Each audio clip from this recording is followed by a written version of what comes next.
নানুর সংসারটা ছিল ছোট আর সাদামাটা। বাড়ির পেছনে ৫ শতক জমি, সেইটুকুতেই নানু নানান রকম শাকসবজি চাষ করতেন, যার ফলত তার কিছু নিজে খেতেন আর অতিরিক্তটা বাজার বা হাটে নিয়ে বিক্রি করতেন। শীত এলে মাঝে মধ্যে পিঠাও বানিয়ে বিক্রি করতেন তিনি। এভাবেই অল্প অল্প করে নিজের একা সংসারটা কাটিয়ে রেখেছিলেন নানু। এছাড়া কখনো কখনো আবার আব্বু সামান্য টাকা পাঠাতেন, যা নানুর সংসারের ভার কিছুটা হালকা করত। নানুর সংসারে তেমন কোনো চাহিদা ছিল না, তাই দিব্যি সুখ শান্তিতে দিন কাটছিল। কিন্তু এখন এখন হঠাৎ করে আমরা 4 জন এসে পড়ায় নানুকে হিমশিম খেতে হচ্ছে। টুনা তো দুধের শিশু, আম্মুর ভালো মন্দ না খেলে ও পুষ্টি পাবে কিভাবে? আর আমরা 2 বোন আর কতদিনই বা এইভাবে চলবো? তানহা চাহিদা তো শেষ নেই। প্রতিদিন ওকে জোরাজুরি করে, কখনো বা আম্মুর মার খেয়ে ভাত খেতে হয়। এখানে আসার পর থেকেই মাছ মাংস তো দূরের কথা, দুধ পর্যন্ত চোখে দেখেনি। দরিদ্রর কাছে নানুও যেন ধীরে ধীরে হেরে যাচ্ছে। প্রতিদিন তানহার কান্না আহাজারি কিছুই আর সহ্য হয় না, ভালোও লাগে না। এভাবেই আমাদের দিনগুলো কেটে যাচ্ছিল। এখানে আমরা ভোরেই ঘুম ভেঙে যায়, চারপাশ খুব শুনশান, শুধু দূরে মুরগির ডাক শোনা যায়। আজও তার ব্যতিক্রম হলো না। সকালবেলাতেই ঘুম ভাঙলো, শুনলাম আম্মু নানুকে বলেছে মুরগি কি আর ডিম পারে না আম্মা? তানহা তো কিছুতেই খেতে চায় না। নানু জীর্ণ গলায় জবাব দিল, না রে মা, ডিম পাড়া মুরগিরারে শিয়াল ধইরা নিয়ে গেছে। আম্মু বিচলিত কণ্ঠে বললেন, বড়লোক বাপের বেটি, সারা জীবন বিলাসায়েসে থেকে অভ্যাস হয়ে গেছে, জ্বালা হয়েছে আমারই। নানু আর কিছুই বললেন না, তবে তার চোখে স্পষ্ট কষ্ট ফুটে উঠল। একটু পর তিনি শান্ত গলায় বললেন, আজকে মঙ্গলবার, হাট আসবে দেখি, শাকসবজি ধরি যায়, যাই পাই ময়লাগুলোর জন্য ভালো তরকারি নিয়ে আসি। কথাগুলো শুনে বুকের ভেতরটা কেমন যেন ভারী হয়ে এলো। আম্মুর উদ্বিগ্ন কণ্ঠে বললেন, এভাবে আর কতদিন চলবে আম্মা? নানু দীর্ঘ নিঃশ্বাস ফেলে জবাব দিলেন, ভাবতাছি আর পিঠা বুট নিয়ে বাজারে বসুম। মানুষ এতগুলো মেলা খায়, বেচাকেনাও ভালো হয়। আমি ব্যতিক্রম স্বরে বললে, তোমার কি আর সেই বয়স আছে আম্মা? আগে না হয় যে জোয়ান ছিলা, এত দূর নিয়ে যাবা কিভাবে? আগের মতো পাল্লা দিতে পারবা?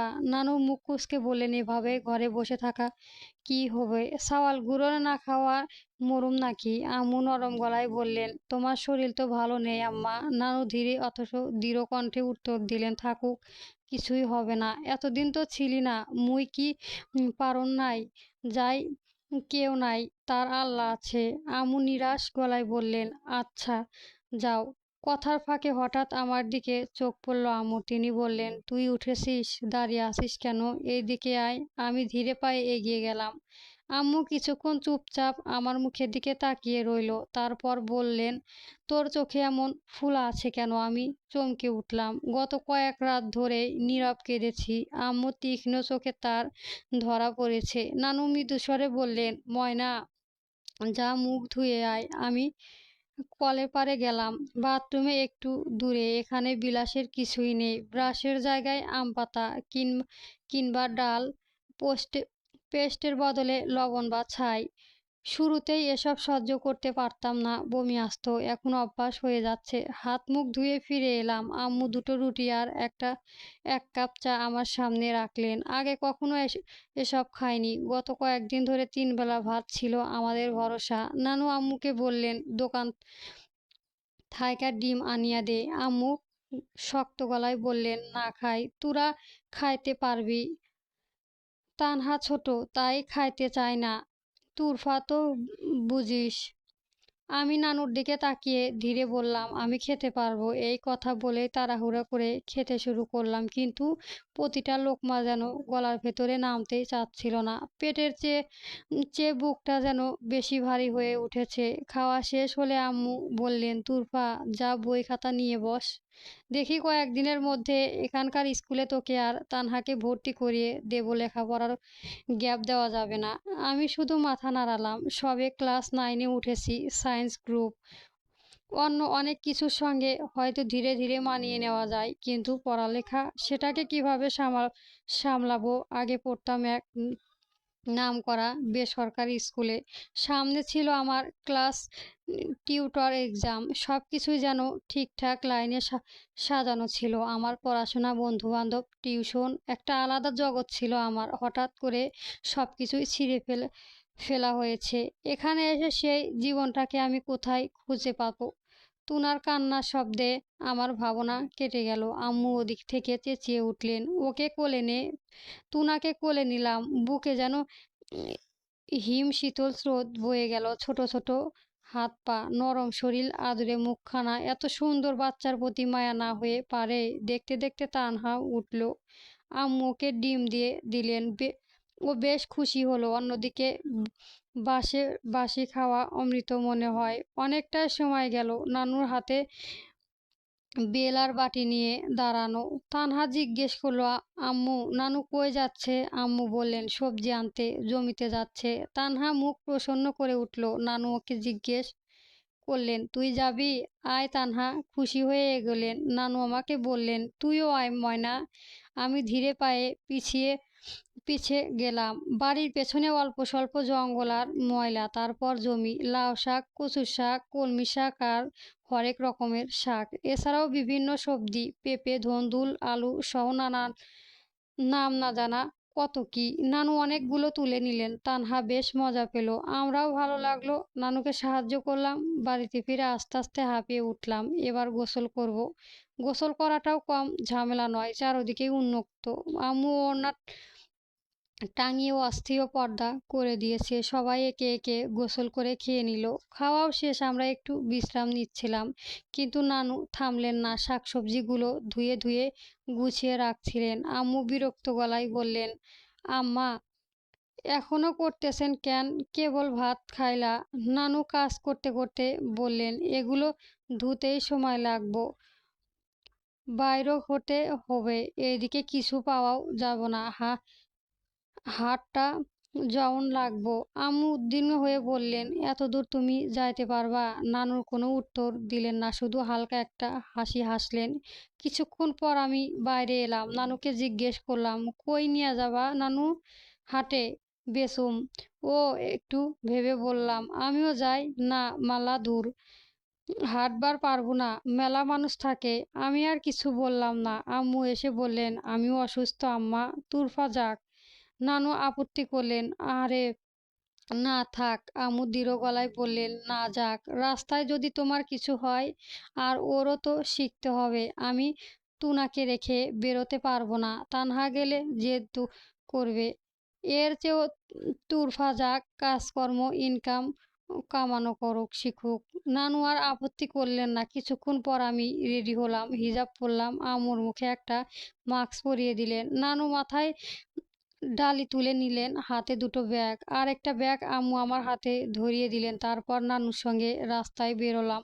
পথে নানা মানুষের সঙ্গে দেখা হলো। কেউ নানুকে জিজ্ঞেস করলেন, এই মেয়েটাকে? কেউ আবারও কটু কথা ছুড়ে দিচ্ছেন, তোমার মেয়েরে নাকি তার ভাতারে ছাইরা থুইয়া গেছে। হাঁটতে হাঁটতে এসব কথা শুনে ভেতরটা পুড়ে যাচ্ছিল। অসম্ভব খারাপ লাগছিল। নানু জিজ্ঞেস করলেন, পা ব্যথা ধরেছে ময়না? আমি মাথা নেড়ে না বললাম। নানু আমার হাত থেকে ব্যাগটা নিতে চাইলেন। দে ব্যাগটা দে। আমি না করতে চাইলেও তিনি নিয়ে নিলেন। অবাক হয়ে তাকিয়ে রইলাম। এত কিছু একসঙ্গে নিয়ে নানু কিভাবে হাঁটছেন, তাও এই বয়সে? এইসব আমাদের জন্য? আমরা তার মেয়ে সন্তান বলেই তিনি এত কষ্ট করছেন, অথচ আমাদের নিজের বাবা দাদি কেউ আমাদের কথা ভাবলো না, উল্টো তাড়িয়ে দিলেন। মেয়ের মা হওয়াই কি সত্যি এমন সৌভাগ্যের? অনেকক্ষণ হাঁটার পর অবশেষে হাটে পৌঁছালাম। মানুষের ঠাসা। নানু একটা জায়গায় সব নামিয়ে সাজিয়ে রাখলেন। বসে বললেন, আমাকেও বসালেন। আশেপাশে বেশিরভাগই ছেলে আর বয়স্ক পুরুষ, মহিলা খুব কম। আমার বয়সী মেয়ে বলতে গেলে নেই। আমার পোশাকের সঙ্গে সবার বিষণ্ণ পার্থক্য।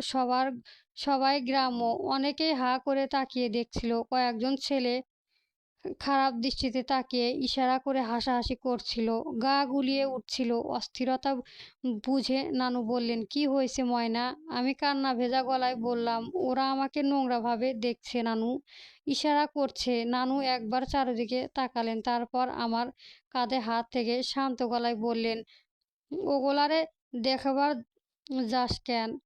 হাঁটবার ধরি রাস্তায় ময়লা দেখলে যেমন থুথু ফেলবে চায় না যাস তেমনি যাবি, বুঝেছিস? তুই পরিশ্রম করে খাইলে মানুষ খারাপ কথা কইবে, কিন্তু একবেলা না খাইলে কেউ তাকাইবেও না, তাকাইবেও আসবে না।" আমি চোখের পানি মুছে ফেললাম। নানুর কাছে একের পর এক লোক আসতে লাগলো। কেউ কেউ কিনলো, তবে বেশিরভাগই শুধু দাম করে চলে গেল। এতে আমার ভীষণ বিরক্ত লাগছিল। নানুকে বললাম, "এরা কিনবে না, না খালি জিজ্ঞেস করে কেন?" "তুমি আর বলবা না।" আমি অভিযোগে নানুকে হেসে ফেলল। বললেন, "কেন কিছু করার আগে গেলে ধৈর্য লাগে ময়না। ধৈর্য ছাড়া কিছুই হয় না। মানুষ দাম করে তাতে বোঝা যায় কিনবার সামর্থ্য আছে কিনা।" আমি আর কিছুই বললাম না, চুপচাপ দেখলাম। নানুর মধ্যে একটুও বিরক্তি নেই। সেই ধৈর্য, সেই প্রশান্ত মুখ আমাকে মুগ্ধ করছিল। নানুর সঙ্গে বাড়ি ফিরতে ফিরতে সন্ধ্যা পড়িয়ে গেল। চারপাশে অন্ধকার নেমেছে। দূরে দূরে কুকুর ডাকছে।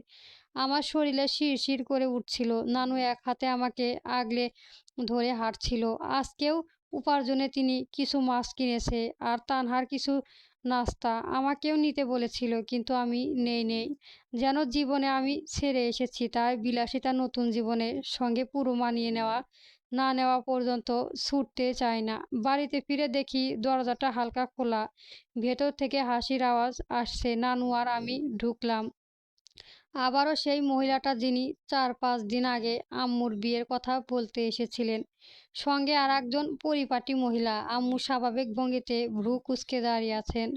আমি কলের পাড়ে গিয়ে হাত মুখ ধুচ্ছিলাম। কানে এলো মনোয়ারা নামে সেই মহিলা নানুকে বলছেন, "ওই দিন যে বইলা গিয়েছিলাম, বাড়ি দেখতে চাইছিলাম, তাই আসছি। তোমার সানজারে ভালো লাগছে, তাই ভাইয়ের বউ ৩ মাস হইলে মারা গেছে।" আমার শরীরটা কেঁপে উঠল। আম্মুকে দেখতে এসেছে? আমার আম্মুকে? মহিলাটি অবাক আবার বললেন, "ভাইয়ের বিয়ে দেওয়ার জন্য শ্বশুরবাড়ি থাইকা আসছে।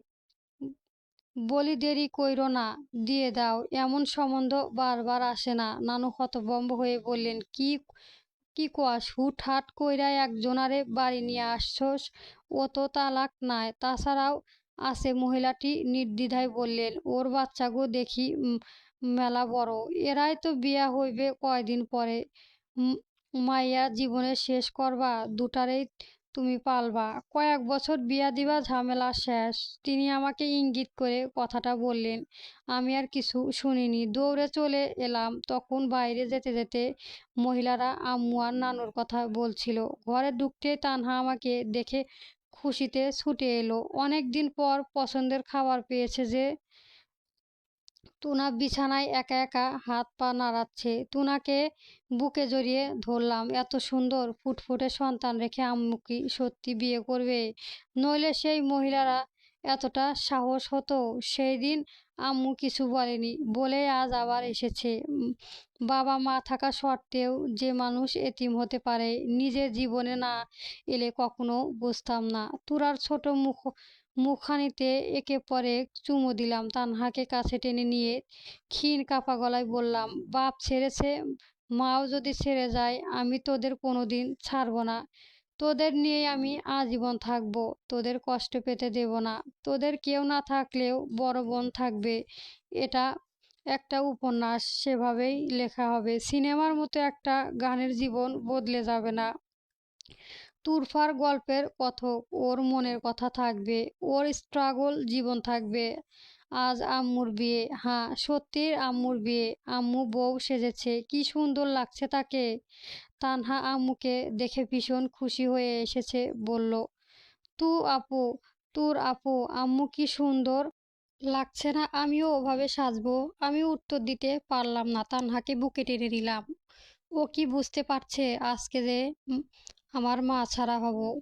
টুনার মতো ছোট পরিপাটিকে রেখে আম্মু কিভাবে পারছে না? না হয়েছে তালাক, না ৩ মাস হলে তার আগেই আম্মু এসব কি করছে? আমি তানহাকে ঘুম পাড়ালাম। সারাদিন ক্লান্তিতে ও খুশিতে ঘুমিয়ে গেল। অথচ আজ থেকে আরো বেশি দুঃখের দিন শুরু। কিছুক্ষণ পর আম্মু চলে যাবেন, আমাদের ছেড়ে যাবেন। আমি ওদের শুয়ে দরজাটা সাবধানের সঙ্গে লাগিয়ে আম্মুর কাছে গেলাম। আম্মু মুখে কি হাসি খুশি।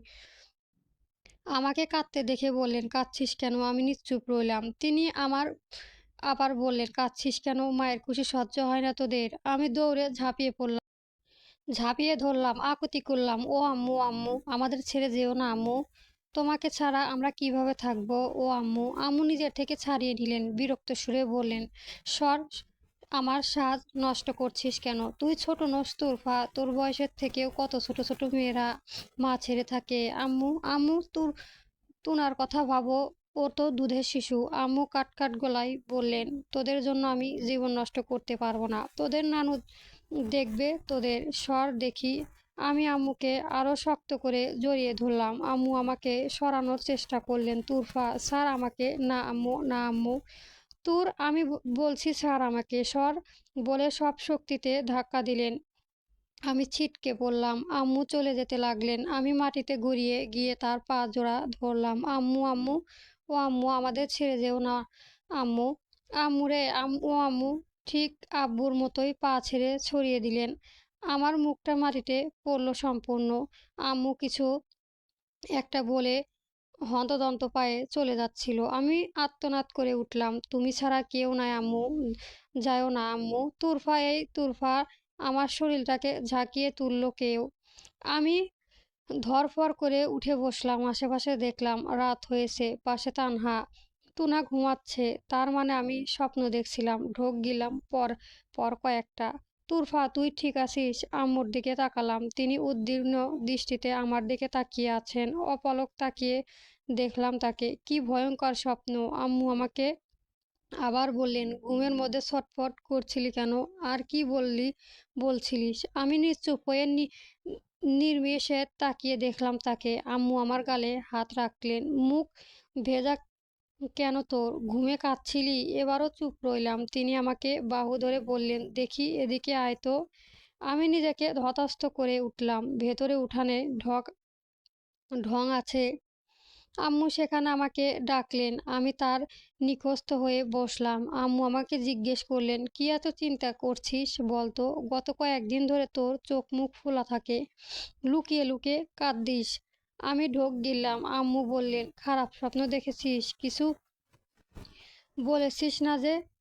আমার চোখ দিয়ে আপনা আপনি জল বইতে লাগলো। আম্মুর গালে হাত দিয়ে তুরফা নিজেকে আর আটকাতে পারলাম না। শব্দ করে কাঁদলাম। জিজ্ঞেস করলাম, "আম্মু, তুমিও কি আব্বুর মতো আমাদের ছেড়ে যাবে?"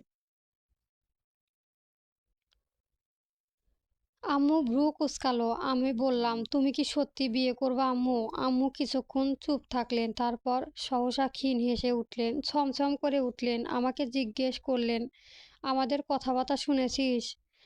আমি মাথা নাড়ালাম। "অর্থাৎ হ্যাঁ।" আবার জিজ্ঞেস করলাম, "তুমিও আব্বুর মতো ফেলে দিবা আম্মু?" আম্মু হাসলেন, "তোর বাপ যদি পারে, আমি পারবো না কেন?" ক্রোধন্য গলায় বললাম, আমাদের মা তুমি তো আমাদের মা।" আম্মু ঠোঁট প্রশান্ত করলেন, "মা বলেই তো পারবে না, তাই না?" আমি উত্তর দিলাম না, শুধু কাঁদলাম। আম্মু আমার দুগালে হাত রাখলেন, চোখ মুখ মুছে দিলেন, আমার কাঁধে হাত রাখলেন, আনমনে বললেন, "বুঝলি তুরফা, আমাদের মেয়েদের বড্ড মায়া, আবেগ বেশি। তাই আমরা চাইলেও সহজে কোনো কিছু ছাড়তে পারি না।" থামলেন, দীর্ঘশ্বাস ফেলে বললেন, "আমি জন্মের পর বাবাকে দেখিনি। আমার জন্মের আগেই তিনি ইন্তেকাল করিয়াছেন।" বড় হাতে হাতে চারপাশে তাকিয়ে দেখলাম, কারো মা মারা গেলে কিছুদিনের মধ্যেই বাবারা আর বিয়ে করে নতুন মা নিয়ে আসে। সেই দৃশ্যগুলো আমার শিশুর মনে গভীর ছাপ ফেলেছিল। অবুঝ আমি একদিন আম্মার কাছে বায়না ধরেছিলাম, আমরাও যে একটা নতুন বাবা হয়। আম্মা প্রথমে অবাক হয়েছিল, তারপর ধীরে ধীরে আমাকে বোঝানোর চেষ্টা করেছিলেন যে একটা সম্ভব নয়। কিন্তু আমি তখন অভিমানে বলতাম, ওরা যদি নতুন মা পেতে পারে, আমি কেন নতুন বাবা পেতে পারি না? আম্মা তখন শান্ত গলায় বলেছিলেন, এটাই মা আর বাবার মধ্যে পার্থক্য।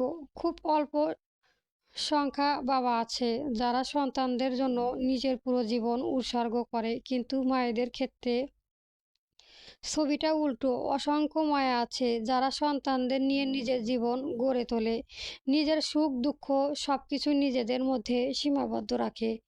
আমি তখন জিজ্ঞেস করেছিলাম, বাবা মায়ের মধ্যে ব্যতিক্রম কেন আম্মা? আম্মা বলেছিলেন, কারণ একটা সময় মানুষের ভেতরে ভেতরে পরিবর্তন আসতে শুরু করে। কেউ সেই পরিবর্তনের সঙ্গে সন্তানদের জুড়ে রাখতে পারে, কেউ পারে না। একটা মেয়ে মা হওয়ার পর তার জীবন পরিবর্তন, সবটাই ভেতরে সন্তানটা কেন্দ্র হয়ে থাকে, যেটার তুলনায় বাবাদের অত্যন্ত কম হয়। মায়েরা চাইলেও বাবার দায়িত্ব পূর্ণ পূর্ণ করতে পারে, কিন্তু বাবারা মায়ের দায়িত্ব কখনোই পূর্ণ করতে পারে না। এই যে আমাকে দেখ, বয়স কত আমার, তোর জন্মের আগেই তোর আব্বা মরেছে। এক হাতে তোরে আরেক হাতে সংসারের দায়িত্ব। পুরুষের মতো বাইরে কাজ কইরা টাকা কামাইয়া তোরে বড় করতেছি, কিন্তু এমন বাবা পাবি না যেখানে যৌন স্ত্রী হারিয়ে এক হাতে সন্তান সংসার আরেক হাতে ইনকাম করতেছে। তারা সংসার সন্তানের দায়িত্বর জন্য আরেকজনকে আনে, কিন্তু মায়েরা সন্তানের ক্ষেত্রে নিজেকে ছাড়া কাউকে ভরসা করতে পারে না। সেই দিন ছোট মাথায় অত বুঝিনি আমি। আম্মা বলেছিলেন, বড় হলে বুঝুক। তারপর বড় হলাম, 15 বছর বয়সী স্ত্রী হলাম। সংসার জীবন বুঝে ওঠার আগেই 16 বছর বয়সে মা হারালাম। একটা রাজকন্যা মা। যখন আমার নানি ছিলেন, বাচ্চাটাকে বের করে আনা হলো। কষ্টের মন হচ্ছিল, শরীরটা ছিঁড়ে যাচ্ছে, ব্যথাটা তীব্রই মনে হচ্ছিল। এর থেকে মৃত্যু ভালো, অন্তত শান্তি। কিছুক্ষণ পরে যখন আমার সেই নার্সরা পরীটাকে দেখলাম, ছুড়লাম, ইস! পুরো শরীরের এক অজানা শিহরণ জেগেছিল। সব কষ্ট এক মুহূর্তেই থেমে গেল। দুর্বল শরীরও ব্যথা হার মানল মায়ের শক্তির কাছে। পরীটাকে কোলে নেওয়ার জন্য মরিয়া হয়ে উঠলাম। আম্মু অব্রজ্ঞ হয়ে উঠতে তার চোখে জল করে ওঠে, মুখটা প্রফুল্ল। মনে হলো এর থেকে সুন্দর কিছু নেই। ভুল বুঝলাম মনে হলো না। সেই দিন বুঝলাম, মাতৃত্বের থেকে বড় কিছুই হয় না পৃথিবীতে। বুঝলাম আম্মা সেই কথাগুলো ছিল নির্মল সত্যে ব্যাখ্যা।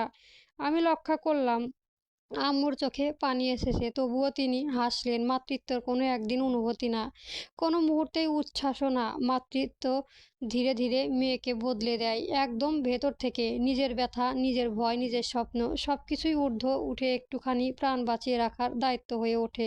প্রতিটা রাতে না ঘুমিয়ে সন্তানের শ্বাস গোনা, নিজের ক্ষুধা চেপে রেখে ওর মুখে খাবার তুলে দেওয়া, নিজের কান্না লুকিয়ে ওর হাসির জন্য শক্ত হয়ে থাকা। মাতৃত্ব এমন এক শক্তি যেখানে দুর্বল শরীরের অসম সাহস জন্ম নেয়। মাতৃত্ব মানে নিঃস্বার্থে ভালোবাসা, বিনিময়ে কিছু না চেয়েও সারা জীবন আগলে রাখা। তাই মাতৃত্বের কোনো পরিচয় নয়, এটা এক ধরনের আত্মত্যাগের নাম। আম্মু আমার দিকে তাকালেন, চোখ দিয়ে অঝরে ধারায় বৃষ্টি পড়ছিল তার। সহসা তিনি আমাকে বুকে টেনে নিলেন। জানিস, আল্লাহ তাআলা বলেন, প্রথম সন্তান মেয়ে হওয়ায় একটা রহমত। যার ঘরে যতটা মেয়ে, তার ঘরে ততটাই জান্নাত। তোরা আম্মু কণ্ঠস্বর কেঁপে উঠছিল, তবুও কাঁপাকাঁপি গলায় বললেন, তোরা তিনজন আমার কলিজা, আমার জীবন, আমার সব। তোদের ছাড়া আমার জীবনে কিছুই নেই। কাঁদলেন তিনি, বললেন, 15 বছরের সংসার নিমেষে শেষ হয়ে গেল। প্রেগনেন্সি যাত্রার পর পার করে উঠতে না উঠতে আরেকটা ধকল। কিছুতেই আমার শরীর আমার মস্তিষ্কে নিতে পারছে না রে তুরফা। কিন্তু আমি তো মা, মায়েদের ভেঙে পড়তে নেই। আমি ভাঙলে তোদের গড়বে কে? নিজের আবেগ অনুভূতি চেপে রাখতে রাখতে তোদের উপর ক্ষোভ হয়ে প্রকাশ পাচ্ছে। কেমন হয়ে যাচ্ছি আমি, তানহাকে মারছি, সারাক্ষণ খিটখিটে মেজাজ থাকছি। কি হয়েছে আমার? তিনি থেমে আমার চোখে চোখ রেখে বললেন, মা হিসেবে আমি খুব খারাপ, তাই না রে তুরফা? আমি আম্মুকে ঝাপটে ধরলাম, তার বুকে মাথা রেখে বললাম, না, তুমি অনেক ভালো, অনেক অনেক। এই দুনিয়ার সেরা তুমি। আম্মুর সংশব্দে কাঁদলেন। আমি টের পেলাম আম্মুর হৃৎস্পন্দন খুব দ্রুত গতিতে চলছে, শরীরটা কাঁপছে। কান্না থামানোর আপ্রাণ চেষ্টা করছিলেন, কিন্তু পারছিলেন না। আমাকে শক্ত করে জড়িয়ে বললেন, খুব কষ্ট হয় রে মা, খুব কষ্ট হয়। সুখটা সাময়িক সময়ের জন্য কেন এলো? আর একটু দীর্ঘ হলো না? আমি উত্তর দিতে পারলাম না। আম্মু আমাকে জড়িয়ে অনেকক্ষণ কাঁদলেন। আমিও কাঁদছিলাম। আম্মুকে এত কাঁদতে, ভেঙে পড়তে আগে দেখিনি। হয়তো আমাদের জন্যই নিজেকে শক্ত ও কঠোর রাখতে চাইছিল। কিন্তু বোকা আমি, তাকে ভেঙে গুঁড়িয়ে দিলাম। আমি মাথা উঠালাম। তখনও আম্মু কাঁদছিলেন। আম্মু চোখের পানি মুছে দিতে দিতে বললাম, তুমি কেঁদো না আম্মু, তুমি কাঁদলে আমার কষ্ট হয়। কান্নার মাঝে আমি আম্মুর ক্ষীণ হাসলেন। আমার দুগালে হাত রেখে বললেন, যতদিন তোদের আম্মু শরীরে আত্মা আছে, ততদিন সে তোদের ছেড়ে কোথাও যাবে না, কোথাও না। যেই দিন আল্লাহ আজরাইল এসে নিয়ে যাবে, ওই দিনই তোদের আম্মুর বিদায়। কথাটা বুকের বিঁধে গেল আমার। আমি বললাম, কোথাও যেতে দেব না তোমাকে, কোথাও না। আম্মু আমার মুখ মুছে দিলেন। এরপর আমার গালের মুখে অসংখ্য চুমু দিলেন। চুমোতে চুমোতে ভরিয়ে দিলেন আম্মু। ছোট বাচ্চার মতো বুকের মাঝে লুকিয়ে বললেন, তুই আমার প্রথম সন্তান। মেয়েদের প্রথম সন্তানের প্রতি আলাদা টান থাকে। প্রথম মাতৃত্বের অনুভবটা যে পায়, তোকে আমি নরম দুর্বল বানাতে চাই না, যাকে একবার আঘাতে ভেঙে গুঁড়িয়ে দেয়া দেওয়া যাবে। তোকে আমি এমন তুরফা বানাতে চাই, যে তুরফাকে হাজারটা কেন লাখ লাখ আঘাতেও ভেঙে গুঁড়িয়ে দেওয়া যাবে না। যতটা আঘাত লাগবে সে তো ততটাই মাথা উঁচু করে দাঁড়াবে। আমাকে নিজের থেকে ছেড়ে দুগালে হাত রাখলেন। চোখে চোখ রেখে বললেন, এ সমাজে দেখিয়ে দিতে হবে আমার এক মেয়েই 100 ছেলের সমতুল্য। যে ছেলে সন্তানের জন্য আমাকে বিতাড়িত হতে হয়েছে, তোরা 3 জন দেখিয়ে দিবি তোরা দুর্বল নস, তোদের মা দুর্বল নয়। তোরাও পারিস, তোরা কেন কোনো অংশে কম নোস। আমি অনেকক্ষণ যাবৎ আম্মুর বুকের মাঝে থাকলাম। মায়ের বুকে এত শান্তি কেন? মা ছাড়া নিশ্চয় মেয়েদের জীবন অনেক কঠিন হয়। আকম্পন আম্মু চোখে মুখে খিঁচকে ধরলেন। আমি মাথা উঠিয়ে জিজ্ঞেস করলাম, কি হলো আম্মু? আম্মু ব্যথিত গলায় বললেন, কাটার জায়গায় ব্যথা করেছে। হাসলে কাঁদলে টান পড়ে। তানহা তুনার দুজনেই সিজারে হয়েছে।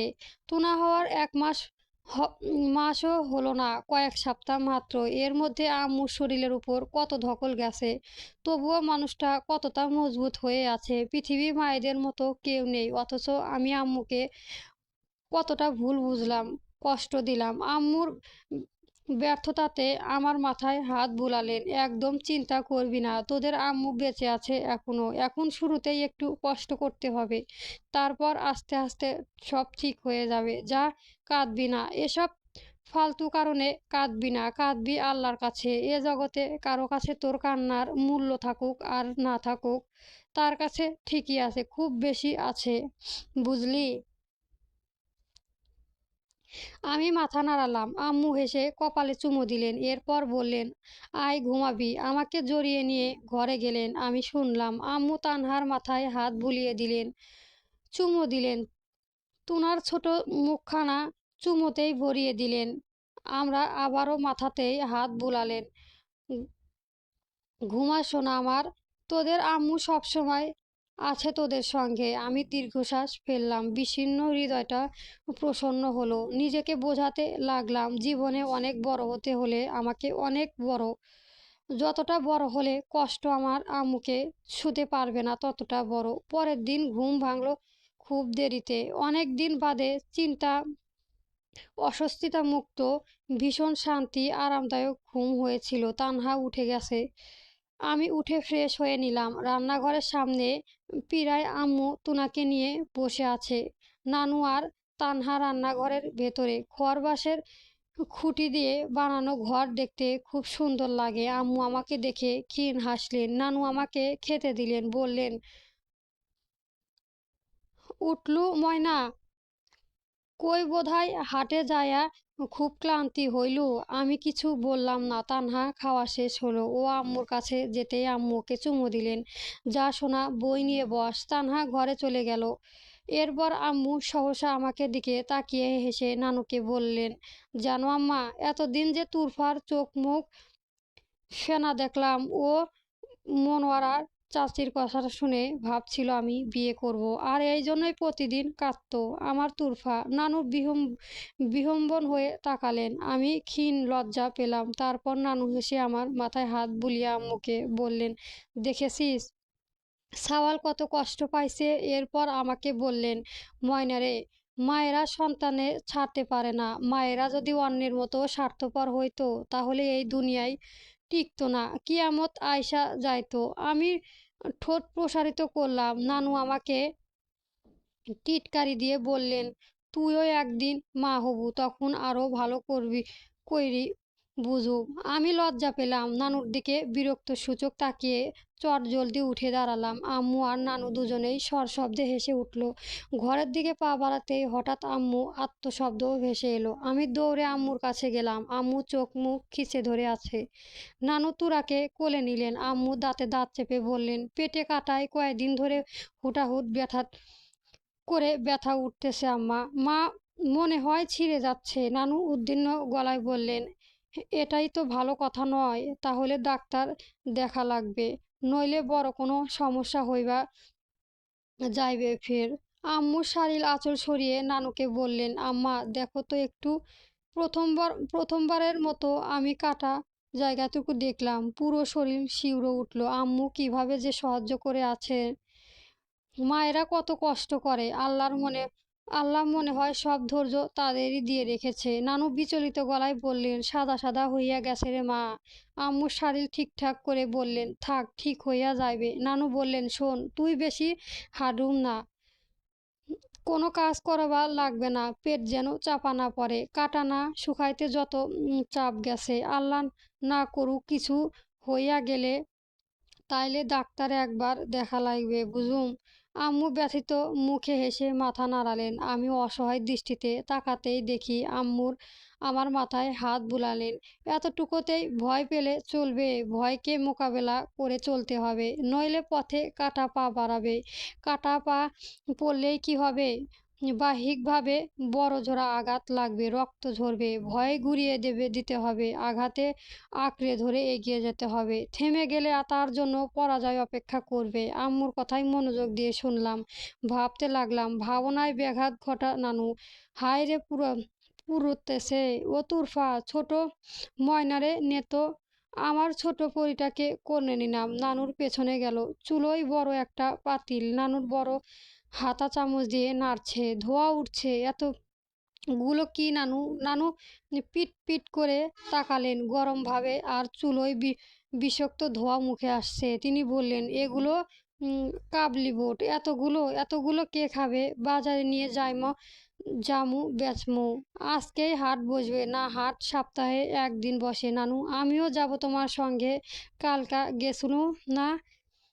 আজও যাওয়া লাগবে না। না, আমি যাব, নইলে তোমাকেও যাইতে দেব না। নানু হাসলেন, বললেন, এততে যাক, ধোয়া লাগে না। যাক ছোট ময়না, দম বন্ধ হইবে। আমি বেরোলাম। টুনা মুখ দিয়ে ক্ষীণ শব্দ করছিল। আমি হেসে বললাম, কি শোনা আপু, মন খুশি? টুনা ফ্যাঁকনা হাসি দিল। ওর শরীর থেকে একটা অদ্ভুত ঘ্রাণ বেরোলো।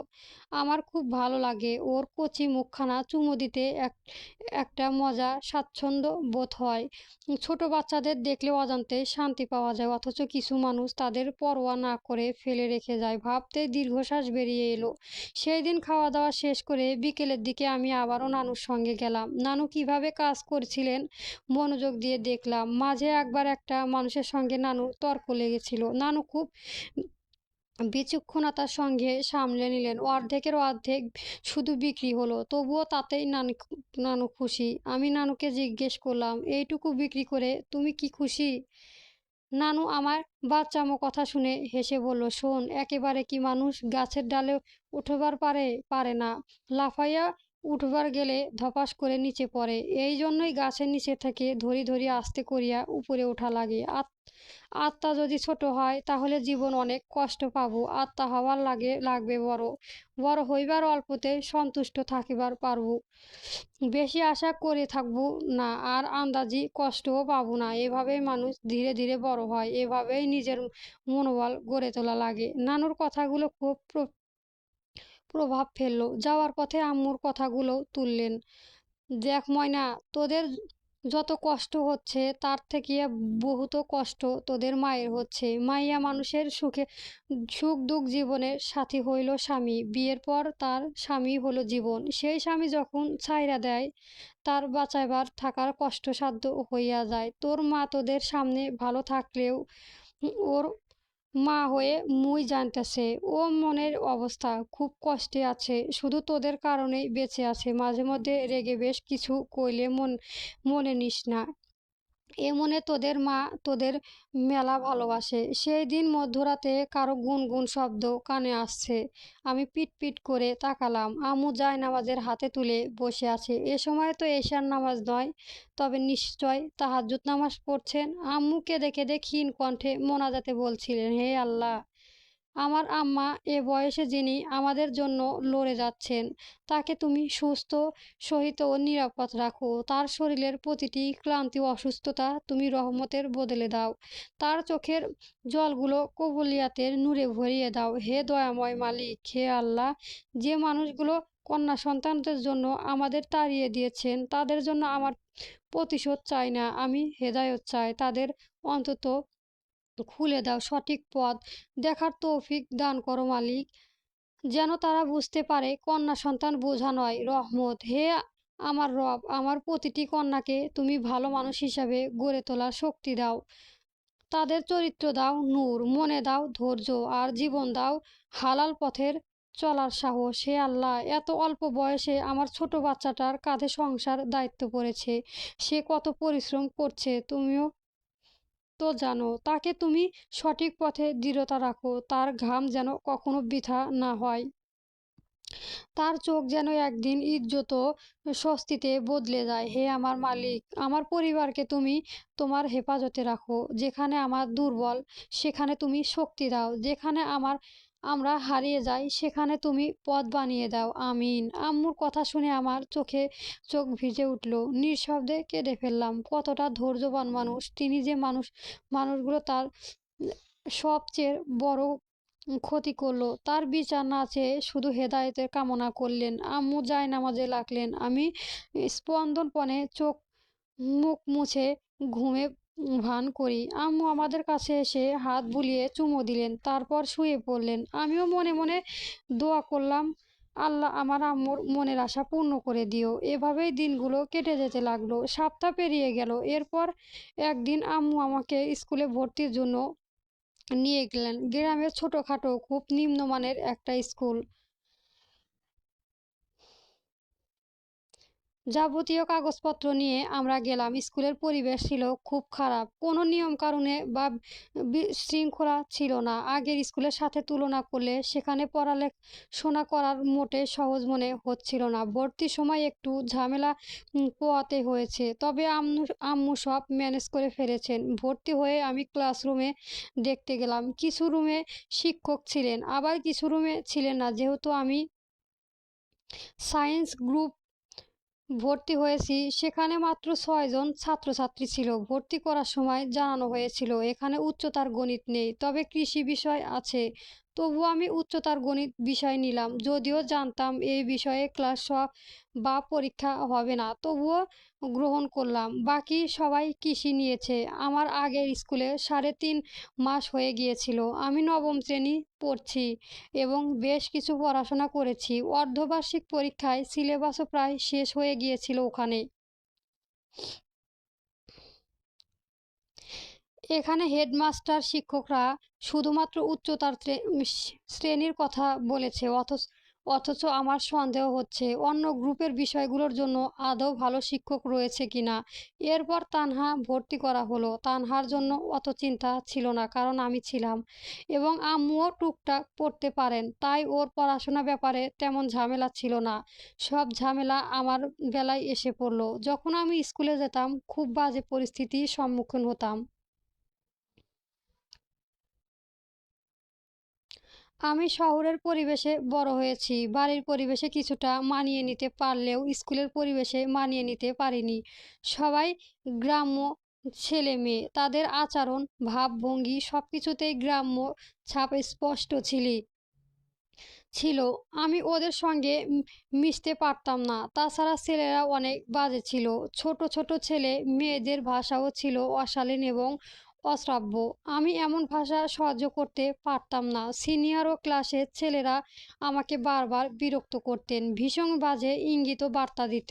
তারপর ইশারা হতাশা নিয়ে একদিন আম্মুকে এসে বলেই ফেললাম, স্কুলে আমি আর যাব না আম্মু, আর যাব না। আম্মু সে সময় পিঠে বানাচ্ছিল। আমার দিকে ভ্রু কুঁচকে জানতে চাইলো কেন। আমি কেঁদে বললাম, স্কুলের স্যারেরা ভালো পড়ায় না, ছেলেগুলোও খুব খারাপ, আজে বাজে কথা বলে, আর সেসবের কারণেই তুই এসে আমাকে অভিযোগ করছিস। আম্মুর কণ্ঠস্বর দৃঢ় ছিল। আমাকে হাফ বলার মতো হাফ বলের মতো তাকাতে দেখে আম্মু হাসলেন। নানুকে কাজ দিয়ে আমার কাছে এসে বললেন, স্যারেরা ভালো পড়ায় না, বুঝলি কিভাবে? যেটা বুঝবি না ফটফট করে প্রশ্ন করবি। তারা নিজেরাও ঠিকঠাক বুঝতে পারে না। আমার প্রশ্নে উত্তর তো দূরের কথা, আর কয়েকজন তো ব্যঙ্গ করে। শুধুমাত্র কেমিস্ট্রি একটু ভালো পড়ায়, আবার উনি ফিজিক্স পড়ায়, আর ইংরেজি স্যার তো নিজেই ভুলভাল ইংরেজি বলে। মোট কথা এভাবে আমার পড়াশোনা হচ্ছে না। সব শেষ। এখানে ছেলেরা খুব বাজে। আমি আর ওই স্কুলে যাব না। আম্মু কিছুক্ষণ চুপচাপ থেকে ভেবে বললেন, জীবনটা এত অদ্ভুত সমীকরণ, যেটা সহজেই কেউ সমাধান করতে পারে না। চেষ্টা করলেও একেক সময় একেক রকমের উত্তরই হতে আসে। ঠিক তেমনি জীবনের প্রতিটি মুহূর্তে নানান রকম পরিস্থিতি আমাদের সামনে আসে, যেগুলো একসময় থাকে না, বরং বদলে যায়, ঝুঁকে মোড় নেয়। তাই বুঝতে হবে, এই সমীকরণের সঠিক উত্তর খোঁজার এক অন্তত যাত্রা, যেখানে ধৈর্য আর সহসা হয়ে ওঠে আমাদের সবচেয়ে বড় শক্তি। আমি একদৃষ্টি তাকিয়ে রইলাম। আম্মু আমাকে দেখে বুঝলেন তার উত্তরে আমি সন্তুষ্ট নয়। তিনি আমাকে বুকে টানলেন, আদুরে সুরে বললেন, ময়না মা, স্কুলের স্যারেরা ভালো পড়ায় না, ছেলেরা খারাপ আচরণ করে। এটা খুব সাধারণ একটা কথা। চিন্তার একটা নিয়ে মন খারাপ করে লাভ নেই। জীবনে এমন অনেক মানুষ থাকবে যারা আমাদের মতো থাকবে না, যাদের সঙ্গে আমরা মানানক্ত হব। যেমন একবার আমি শুনেছিলাম, সোনা ছাড়া সোনা মেলে না, কিন্তু কেউ যদি সোনা ছাড়া অন্য ধাতু নিয়ে কাজ করে তখনই আলো ঝলকানি আসে। অর্থাৎ সব কিছুই শুরু হয় নিজের থেকে, নিজের চেষ্টা থেকে। যখন স্যাররা ঠিক মতো বুঝতে পারবে না বা নিজেরা তেমন বোঝে না, এটা তো তোর দোষ নয়। অনেক সময় বড় মানুষরা ভুল করে। প্রবাদ বাক্য আছে, ঘুমানোর আগে যতবার চোখ বন্ধ কর ততবার ঘুম আসে না। অর্থাৎ কিছু কিছু কিছু বিষয় আমরা যতবার পড়ি ততবার বুঝি, একবারে সব কিছু হয় না। তাই প্রশ্ন করতে হবে। ভুল বুঝলেও জিজ্ঞেস করতে ভয় পাবি না, কিন্তু প্রশ্ন করার সময় যেন তোর ভয় না থাকে, অবজ্ঞা না হয়। মনকে একটু সাহসী করবি। তুই প্রশ্ন করলে তারা জানার চেষ্টা করবে। ভাববে কেমন শিক্ষক এসে যে ছাত্রীর প্রশ্নের উত্তরটুকু জানে না, তখন তার ভেতরে আত্মাটাকে ধিক্কার জানাবে। সেই ধিক্কারে সেও জানবে, চেষ্টা শুরু করবে। আর যাদের ব্যঙ্গ করতে ইচ্ছে করে ওদের কথা ভাবিস না। কথায় আছে, কাউকে উম ভালোবাসলে ভালোবাসা বাড়ে। যারা তোমাকে হাসায় না তারা তোমার পাশে থাকে না, তাদের জন্য কষ্ট পাওয়া ভুল। তুমি তোমার পথে এগিয়ে যাও। বোকামি হলে অন্যের কথা শুনে নিজের আশা হারানো। বুঝেছিস আম্মু? অনেকক্ষণ ধরে আম্মুর কথা শুনলাম। আম্মু আরো বললেন, আর যদি স্কুলের ছেলেরা খারাপ কথা বলে বলে তুমি ছেড়ে দিও না, যাও, তাহলে তো চলবে না। কঠিন পথে পা বাড়াতে মাটিতে পায়ে চাপ পড়বে, কিন্তু সেই মাটিতে তো গতি। মনে রেখো, ভালো মানুষ অনেকেই প্রথমে দূরে থাকে, কিন্তু ধীরে ধীরে তারা তোর ভালোবাসা পাবে। আর ভালো স্যাররাও সবাই খারাপ নয়, কোথাও তোর আছে যারা তোর জন্য ভালো করেই পড়াবে। একটু খুঁজে বের কর, মন দিয়ে চেষ্টা কর। সবশেষে আমার তুরফা পাখি, আমি চাই তুই হাল ছাড়বি না। যেখানে ইচ্ছে সেখানে রাস্তা, এটি সত্যি। তুই যদি নিজেকে বিশ্বাস করিস, আল্লাহর ওপর ভরসা রাখিস, তবে সফলতা তোর পথ চুমুক খাইবে। আম্মু তোর সঙ্গে আছি সব সময়।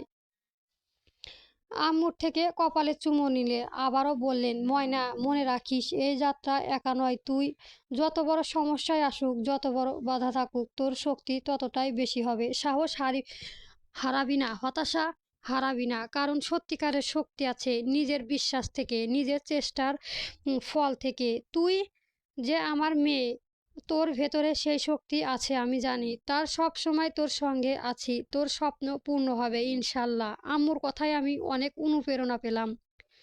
তারপর থেকে আমি স্কুলে যাওয়া বন্ধ করিনি। নিজের সব চেষ্টা হলে লেখাপড়া করেছি। এভাবে দেখতে দেখতে মাসখানেক পেরিয়ে গেল।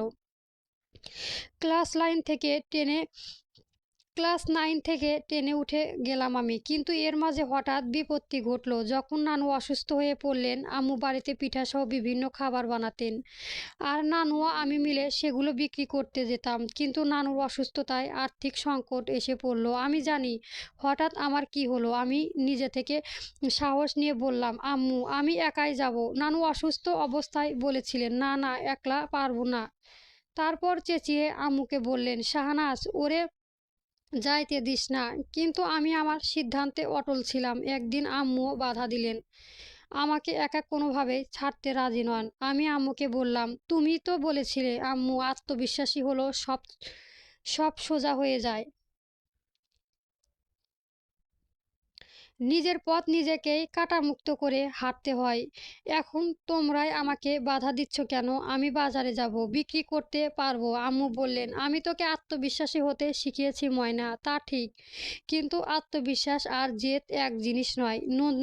নদী যেমন নিজের পথ নিজেই কেটে নেয়, কিন্তু বাঁধ ভেঙে নয়, ধীরে ধীরে, বুঝে, সময় নিয়ে, তেমনি নিজের পথ কাঁটামুক্ত করতে হাঁটতে হয় ঠিকই, তবে কোথাও পা রাখেছিস সেটাও বুঝতে হয়। আমি কথা বাড়াতে না চাইলে আম্মু হাত তুলে থামলেন। হ্যাঁ, বাজারে যাওয়ার কোনো লজ্জার কথা নয়, বিক্রি করাও ছোট নয়, রিজিকের কোনো ছোট বড় হয় না, এটা আমিও জানি। কিন্তু সময়, জায়গা আর প্রস্তুতি হিসাব না করলে আত্মবিশ্বাসীও আঘাত খায়। পাকা ফল যেমন কাঁচা ডাল থেকে টেনে নামালে মাটিতে পড়ে যায়, তেমনি তোর স্বপ্নটাকেও আমি পড়তে দিতে চাই না। কণ্ঠটা নরম হয়ে এলো। আমি তোকে বাধা দিচ্ছি না ময়না। আত্মবিশ্বাস মানে একটা ছুঁয়ে যায় না। আত্মবিশ্বাস মানে জানার সাহস। কখনো থামতে হয়, কখনো এগোতে হয়, কিভাবে পদক্ষেপ নিতে হয়। হঠাৎ করেই তোর মাঝে সমুদ্রের এক ফোঁটা দিতে পারবো না। এরপর দম নিলে বললেন, আমি তোর সঙ্গে যাব কয়দিন? আমি বললাম, তোমার যে সমস্যা হবে আম্মুরও সমস্যায় আছে। সিজারের কারণে কোমরের ব্যথা হয়, এছাড়াও তার পেটে এখনও কমেনি। যেমনটা সন্তান পেটে থাকলে হয়, অনেকটাই তেমনটাই আছে। আম্মুর ধারণা হয়তো বেল্ট পরেনি তাই পেট কমেনি, কিন্তু আমার মনে হয় অন্য কিছু সমস্যা আছে। আমার প্রশ্নে আম্মু হাসলেন, আমার মাথায় হাত রেখে বললেন, আমার মার সঙ্গে আছে না, তাহলে কিসের চিন্তা? তানহা তুরাকে নানুর সন্ডিকেটে রাখলেন। তানহাকে অবস্থা আগের তুলনায় অনেক ভালো হয়েছে। তুরা টুনা এখন বসতে পারে, দুধ ছাড়াও আগলা খাবার খেতে পারে। ওর জন্য খাবার বানিয়ে নানুকে বললেন, আম্মা, শুধু কষ্ট করে ওকে খাওয়াইবেন। তারপর তানহাকে বললেন, নানুকে জ্বালাবি না, তোর পছন্দের নাস্তা নিয়ে আসবো। ঠিক আছে মা। তানহা মাথা নাড়ালেন। ওর অনেকটাই বুঝতে শিখেছে, পরিস্থিতি মানতে শিখেছে। এরপর আম্মু আর আমি মিলে পথ চললাম। এভাবেই রোজকার দিন চলতে লাগলো। সকালে উঠে পড়তে বসা, তারপর স্কুলে যাওয়া, স্কুল থেকে ফিরে দুপুরে খাওয়া দাওয়া শেষ করে একটু বিশ্রাম নিয়ে বিক্রি করতে বের হওয়া, সন্ধ্যার হাত মুখ ধুয়ে আবার পড়তে বসলাম। রান্নাবান্না সব দায়িত্ব আম্মু সামলাতেন, কিন্তু আম্মুর পেটের সমস্যার কারণে আম্মু ধীরে ধীরে অসুস্থ হয়ে পড়লেন। আমি তখন আম্মুকে আমার সঙ্গে যেতে নিষেধ করলাম, কিন্তু আম্মু কিছুতেই রাজি হচ্ছিলেন না, আমাকে একা ছাড়বেন না। শেষে নিরুপায় হয়ে বললাম, তানহাকে নিয়েই যাই, আমরা দুজনেই পারবো। আম্মুর সঙ্গে সঙ্গে বললেন, আমাকে কি তোর গাধা মনে হয়? দুটো মেয়েকে আমি একসঙ্গে ছাড়বো? আমি প্রশ্ন করলাম, এতে সমস্যা কি আম্মু? আমাদের তো নিজের পায়ে দাঁড়াতে হবে। আম্মু গম্ভীর কণ্ঠে বললেন, দাঁড়াতে অবশ্যই হবে, কিন্তু সমাজে কত কুকুর জানোয়ার আছে তা তুই জানিস না? তোদের সবচেয়ে সহজ শিকার হয় মেয়েরা। শুধু সংসারের জন্য তোদের আমি বিপদের মুখে ঠেলে দিতে পারি না। আমি বললাম, এটা কেমন কথা? জীবনে কি একা চলতে হবে না? আম্মু কথাটা কিভাবে নিলেন জানি না, তবে সেই মুহূর্তে আমার চোখে তাকে একটু অসহায় লাগলো। তিনি আর কোনো বাধা দিলেন না, শুধু শান্ত গলায় বললেন, বেচা হোক আর না হোক মাগরিবের আজানের আগেই বাড়ি ফিরবি। এই নিয়ম নিয়ম মাফিক জীবন চলতে থাকলো। বললেন না, স্রোত হোক কিংবা ঢেউ, যে যে নৌকা নিজের দিকে জানে সে তীর খুঁজে পায়। দিনটি নানু অসুস্থতা দিন দিন বাড়তে লাগলো। ডাক্তার দেখালো, জরুরি হয়ে পড়লো, কিন্তু নানু কিছুতেই রাজি হলো না। জীবনে তিনি ডাক্তার দেখিয়েছেন এক দুবারের বেশি নয়, কারণ একটাই, ডাক্তার দেখাতে গেলে অনেক টাকা পয়সা লাগে। কিন্তু আম্মু আর আমি অটল রইলাম, ডাক্তার দেখাতেই হবে। আম্মু নিজে যেতে চাইলেন, কিন্তু তার শারীরিক অবস্থায় নানুকে একা সামলানো সম্ভব ছিল না। তাই ঠিক হলো আমাকে সঙ্গে যেতে হবে। তখনই প্রশ্ন উঠল, আমরা দুইজন গেলে টুনা আর তানহার কাছে থাকবে। এই ভেবে আমি আম্মুকে বললাম, তিনি নিজেই অসুস্থ, তাই বাড়িতে থাকুন। নানুকে নিয়ে আমি আর তানহা গেলাম রংপুর মেডিকেলে। নানুর অবস্থা দেখে ডাক্তার বেশ কয়েকটি পরীক্ষা লিখে দিলেন, কিন্তু এতগুলো পরীক্ষার টাকা আমাদের কাছে ছিল না। বাধ্য হয়ে আমি ডাক্তারের কাছে অনুরোধ করলাম, সবচেয়ে জরুরি পরীক্ষাগুলো যেন করানো যায়। যদিও বাস্তবে সব পরীক্ষাই প্রয়োজনীয় ছিল, আর ডাক্তাররা প্রথমে কিছুতেই রাজি হচ্ছিল না। পরে আমাদের অসহায়তা বুঝে কিছুটা ছাড় দিলেন। তবুও তিনি জানিয়ে দিলেন, বাকি পরীক্ষাগুলো না করলে নানু অনেক সমস্যা অজানায় থেকে যাবে। রিপোর্ট পাওয়ার পর ডাক্তার দেখালে জানালেন, নানুর শরীরের রোগের কোনো কমতি নেই, যেন অসংখ্য রোগ একসঙ্গে তার শরীরে বাসা বেঁধেছে। তবুও আরও কতগুলো সমস্যা অজানায় রয়ে গেল। ডাক্তার কিছু ঔষধ দিলেন, সেই সঙ্গে অসুস্থতার কারণে নানুকে হাসপাতালে ভর্তি হওয়ার কথাও বললেন। কিন্তু নানু কিছুতেই রাজি হলেন না। হাসপাতালের পরিবেশে তার দম বন্ধ হয়ে আসে। অনেক জোরাজুরি করেও তাকে মানানো গেল না। শেষমেশ বাধ্য হয়ে অল্প কিছু ঔষধ কিনে আমরা বাড়ির পথ ধরলাম। নানুকে দেখে ভীষণ অবাক হই। এত রোগ ব্যাধি নিয়ে এ বয়সে তিনি এত খাটেন কিভাবে? এত ধৈর্য ক্ষমতা তার, অথচ সামান্য জ্বরে নাজেহাল অবস্থা হয় আমার। বুঝলাম, মেয়েদের আসলেই তুলনা হয় না। এভাবে আমাদের দিনকাল কাটতে লাগলো। নানু একটু সুস্থ হতে না হতেই আবারও কাজে লেগে পড়লেন। একদিকে আমার এইচএসসি পরীক্ষার সামনে, পড়াশোনা আর আরও বেশি মনোযোগ দেওয়া জরুরি হয়ে পড়ল। তানহাও ক্লাসে ফেরে বার্ষিক পরীক্ষা, সব মিলিয়ে আম্মুর ওপর ভীষণ চাপ পড়ে গেল। আমি নিজের দায়িত্ব নিজেই সামলানোর চেষ্টা করলাম, নিজের সবটুকু পরিশ্রম দিয়ে টেস্ট পরীক্ষা পড়াশোনা চালিয়ে গেলাম। অন্যদিকে নানু একা কাজ সামলাতে হিমশিম খাচ্ছিল। আবার সামনে আমার এইচএসসি পরীক্ষা থাকায় আম্মু আর আমাকে কাজে যেতে দিলেন না। তাই তিনি একটা ব্যবস্থা করলেন। গ্রামের এক ছেলেকে বিক্রির কাজে নিলেন, নাম সাজ্জাদ। বিক্রি হওয়ার টাকা 1/3 সে পাবে। যে কোনো একবেলা খাবার এখানেই খাবে, দুপুরে কিংবা রাতে। যেহেতু গ্রাম, তাই এমন ছেলে সহজে পাওয়া গেল। ছেলেটার বয়স বেশি নয়, বড়জোর 17 হবে। আমার থেকে 1.5 বছরের বড়। তার মা মারা গেছেন আর বাবা দ্বিতীয় বিয়ে করে কোনো ধান ধারে না, নিজের পেট নিজেকে চালাতে হয় তার। নানু আগে থেকেই ছেলেটাকে চিনতেন, তাই তাকে ভরসা করতে পেরেছিলেন। দেখতে দেখতে সময়গুলো চোখের পলকে কেটে গেল।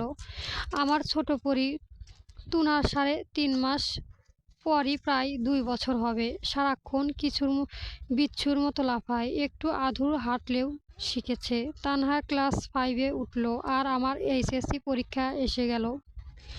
আর মাত্র 2.5 মাস বাকি। কিভাবে যে সময়টা কেটে গেল বুঝতেই পারলাম না। পরীক্ষার দিন ঘটিয়ে এলো।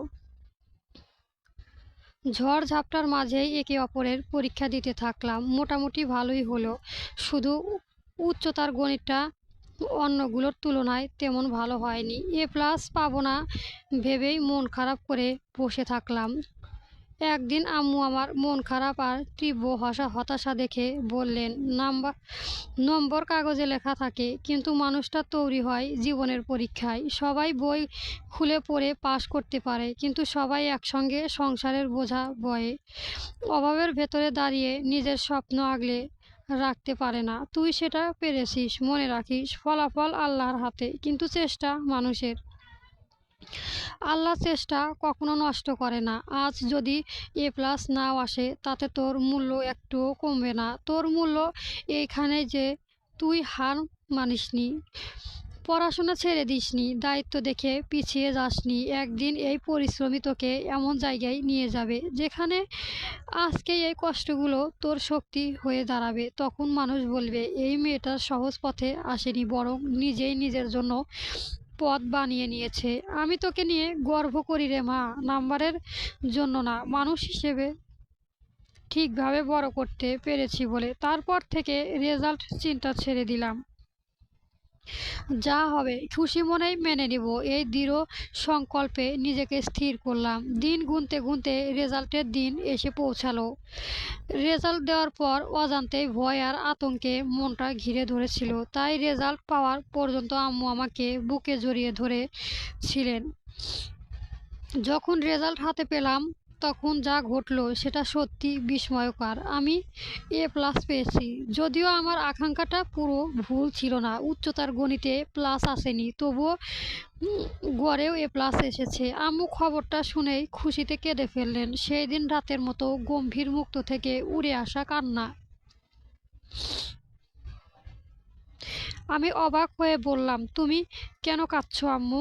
এটা তো আনন্দের খবর। কান্নার মাঝেও হেসে আম্মু বললেন, সব কান্নাই দুঃখের কান্নাই নয় মা। কিছু কান্না জমে থাকে বোঝা হালকা করার, কিছু কান্না শুক্রিয়ার। এতদিন বুকের ভেতর যে ভয়টা চেপেছিল, আজ সেটাই আল্লাহ নামিয়ে নিয়েছে। এই কান্না সেই স্বস্তির। একটু থেমে আবার বললেন, আমি তোর রেজাল্টের জন্য কাঁদছি না মা, কাঁদছি এই ভেবে এত কষ্ট এত চাপের মাঝেও তুই হার ছাড়িসনি, সংসারের দায়িত্ব কাঁধে নিয়ে নিজের স্বপ্নটাকে মানতে দিসনি। একজন মা হিসেবে এর চেয়ে বড় প্রাপ্তি আর কি হতে পারে? আম্মু আমাকে আরো শক্ত করে বুকে টেনে নিলেন। গলার স্বর ভারী হয়ে উঠল। রেজাল্ট তো কাগজের লেখা কয়েকটা অক্ষর মাত্র, কিন্তু তুই যে মানুষ হয়ে উঠেছিস, ধৈর্যশীল, সাহসী, দায়িত্ববান, এটাই আমার সবচেয়ে বড় A+। আল্লাহ যদি কিছু না দিতে পারে, তবুও বলতাম আমার মেয়েটার জীবনের পরীক্ষায় পাশ করেছে। নানু খুশিতে পাড়ায় মিষ্টি বুলিয়ে দিয়েছেন। সবাই এত আনন্দ ভরে উঠেছিল যে মনে হলো রেজাল্টের জন্য না হলেও সকলে খুশির জন্য আমার পরিশ্রম সার্থক হয়েছে। এরপর আমার কলেজের ভর্তি হওয়ার পালা এলো। ছোটোমোটো সরকারি এক কলেজে ভর্তি নিলাম। সংসারের বোঝা আর একটু হালকা হয়েছিল। যে ছেলেটা আগে বিক্রি করতো সাজ্জা, তার সঙ্গে আলোচনা করে বাজারে একটি ছোটোখাটো দোকান বসানো হয়েছে।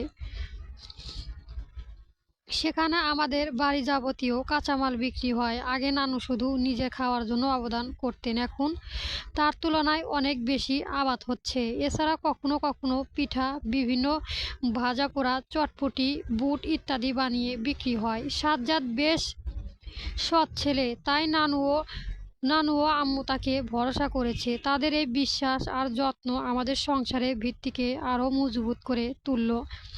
ধীরে ধীরে কষ্টের মাঝেও আমাদের পরিবারে শান্তি ও দৃঢ়তা এগিয়ে যেতে শুরু করলো। বিশ্বাস আর ভালোবাসা হলো সংসারের দুই পা। যার ওপর দাঁড়িয়ে সব অন্ধকারগুলো মুছে যেতে লাগলো। বাইরে কোলাহল, চেঁচামেচিতে আওয়াজের চারপাশ বাজরিয়ে উঠেছে। তুফান মুখে বিরক্তির ছাপ স্পষ্ট। সামনের চেয়ারে বসা ফাইজা একদিকে উৎকণ্ঠায় ভর, থুতনিতে হাত দিয়ে গম্ভীরভাবে তুরফার অতীতের স্মৃতিতে ডুবে আছে। হঠাৎ তুরফা উঠে দাঁড়ায়, দোতলা বারান্দায় দাঁড়িয়ে নিচের দিকে তাকিয়ে বিরক্তিভাবে বলল, এরা কেন চিল্লাচ্ছে?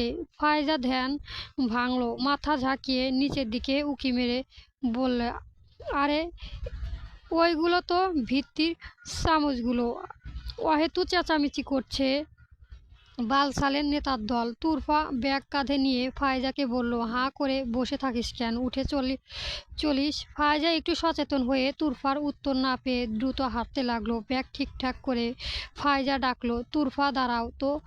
তুরফা নিজের ধীর গতিতে হাঁটতে লাগলো। ফাইজা তার হাত ধরল। এমন কেন, তুই কেন, জানতে চাইল তুরফা। রাশভারী কণ্ঠস্বর তার। ফাইজা বলল, সবসময় গুরুগম্ভীর থাকিস, তোর কণ্ঠ যদিও চিকন তবুও শুনে মনে হয় ভারী ভারী, যেভাবে বড়রা সিরিয়াস হয়ে থাকে বলে। কারো সঙ্গে মিশিস না তেমন, সবসময় চুপচাপ, অথচ তোর ঘটনা শুনে মনে হয় তুই অনেকটাই হাসি মুখে আর চঞ্চল ছিলিস। কথাটা শুনে তুরফা মুখে অল্প স্বস্তি সাপ ফুটে উঠল। ক্ষীণ স্বরে বলল, পরিস্থিতি মানুষকে গড়ে তোলে, আগে হয়তো এ চঞ্চল ছিল না, কিন্তু তবুও ছিলাম। ফাইজা উৎকণ্ঠিত হয়ে বলল, তারপর বলো না কি হলো। তুরফা সেই টানে বলল, কি আর হবে, তো এইচএসসি অ্যাডমিশন। জানি, এখানে কেন আসলি? অতঃপর থামল ফাইজা, ঈর্ষার সামনে বলল, তোরা আগে বড়গঞ্জে থাকতি, মানে তোর নানুর বাড়ি। তুরফা জবাব দিল, হ্যাঁ, আর তোর আব্বু যে কোথায় ছিল? তুরফার মুখে কঠোর হয়ে উঠল, দৃঢ় কণ্ঠে বলল, রংপুরে। ফাইজার প্রশ্ন শেষ নেই, আচ্ছা তোদের কয় বছর হলো? তুরফা ভ্রু কুঁচকালো। মানে? ফাইজা মিনমিনে বলল, মানে ওই যে তোদের আব্বু তোদের বলে থামলো। কবে বের হয়ে করে দিয়েছে। সরাসরি বলতে সংকোচবোধ হলো। তুরফা যদিও মাইন্ড করে, ইয়েন বিনিময় বলল, মানে তোদের নানুর বাড়িতে উঠেছিস? তুরফা তীক্ষ্ণ দৃষ্টিতে দেখল, এত মনোযোগ দিয়ে শুনলেও কাউন্ট করতে পারিসনি? ফাইজার ঠোঁট কামড়ে ধরল, কোন সালে জানিয়েছিলিস? তুরফা দৃঢ় দৃষ্টিতে দেখল। ফাইজা মিনমিনে বলল, তখন তো 9-এ পড়তিস, তাহলে এখন হিসাব শুরু করলো। ধরতে পেরে উচ্ছ্বাস কণ্ঠে বলল, 7 বছর। 7 বছর হলে, তাই না? সেই জানুয়ারি 2015 সাল। তুরফা উত্তর দিল না, হাঁটতে শুরু করলো। ফাইজা উৎকণ্ঠিত হয়ে বলল, তারপর বললি না তো? তুরফা দীর্ঘশ্বাস ফেলে বলল, তারপর আর কি, সাজ্জাদ ভাইয়ের ওসিলায় ভালোভাবে সংসার চলতে। অন্যদিকে আম্মু ও নানু নকশিকাঁথার কাজ শুরু করলো, পাশাপাশি আমাদের ঐতিহাসিক শিল্পদের বানানো শুরু করলো। প্রথমে ইনকাম কম হলেও ধীরে ধীরে বৃদ্ধি পেল, মোটামুটি ভালো মানেরই হয়েছে। আমি ইন্টারমিডিয়েট খুব ভালোভাবে পড়লাম, 2টো প্রাইভেট, ফিজিক্স আর কেমিস্ট্রি। ফিজিক্স স্যার বেশ ভালো থাকায় ম্যাথ আর আইসিটি বুঝিয়ে দিতেন যেখানে সমস্যা হতো। বাকি সব সাবজেক্ট আমি নিজেই নিয়ে পড়তাম। এভাবেই এইচএসসি দিলাম। কষ্টের ব্যাপার, এইচএসসিতে পড়াশোনার বাইরে চাপ ও পরিশ্রম নিয়ে প্লাস পেলেও এইচএসসিতে হয়নি, এ+ পেলাম না। তবুও আমার মেডিকেল স্বপ্ন ছাড়িনি, নিজের সব কিছু দিয়ে পড়তে লাগলাম। যেভাবে হোক চান্স পেতেই হবে। কিন্তু তুরফা আটকে গেল। ফাইজাও ওর চোখে তাকিয়ে স্পষ্ট দেখতে পেল, দৃঢ় তুরফার চোখে ভীতি ফুটে উঠেছে। তুরফার ঢোক গিলে এবং ঘন ঘন করে শ্বাস নিল। ফাইজা কাঁধে হাত রেখে বলল, কিন্তু কি তুরফা? তুরফা আবারও ঢোক গিলে বলল, জীবনের আরেকটি সবচেয়ে বড় ধাক্কা। এবার তাল সামলাতে উঠতে পারলাম না, আমাকে উল্টো দিল। ফাইজা বুঝতে পারল না, মানে? তুরফার সময় নিল। তুরফার স্মৃতিতে আসলো সেই দিনগুলো যেগুলো সে মানতে চায় না। ফাইজা লক্ষ্য করলো, কথাগুলো বলার সময় তুরফা কণ্ঠ আটকে যাচ্ছে এবং শরীর ক্ষীণ কাঁপছে। তুরফার চোখে মেঘ নেমে এলো, ঘন ঘন মেঘ। সে নিপ্রভ কণ্ঠে বলল, কথা বলা হয় সুখ দুঃখ পরিপূর্ণ, তাই সুখ এলে দুঃখটাও খুব তাড়াতাড়ি চলে আসে। তাই হলো। পরবর্তী গল্প পেতে আমার চ্যানেলটা সাবস্ক্রাইব করবেন এবং গল্পটি কেমন হয়েছে কমেন্ট বক্সে অবশ্যই জানাবেন। চলবে।